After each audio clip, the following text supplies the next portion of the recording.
Sitting in the superintendent's office at Redwood National Park was the answer to 1,000 desperate prayers.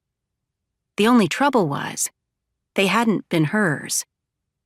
June shifted on the hard wooden chair and tapped the toe of her waffle stomper hiking boot.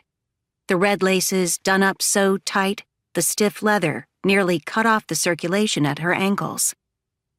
Most women would put on a dress for the first time meeting a new boss, but since she already had the hiring papers in hand, it seemed appropriate to look the part. Better yet, these wide-legged corduroys completely covered her brace. This job was a huge opportunity, a chance to live out her brother's dream, and the last thing she wanted was unnecessary distractions.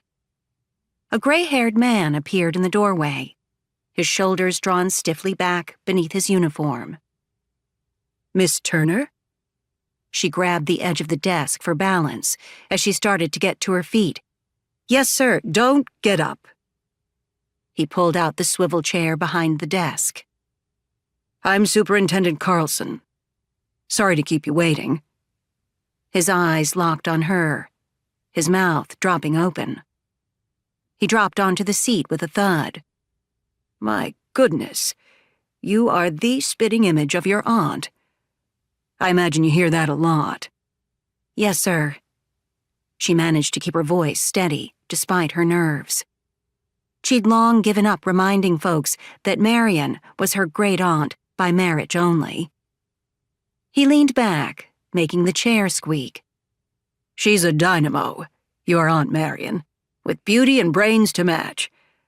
I was truly sorry to hear about Walt's death. It's quite a blow to the family, I'm sure." June pressed her fingers into her thigh and glanced at the big trees just outside the window. No tears. Yes, it was. Her family had endured more than its share of sorrow in recent years. Losing her great-uncle had been the final blow. Little else could have convinced her to throw away 2 years of college and catch the Greyhound to California. She wasn't some flower child chasing self-fulfillment.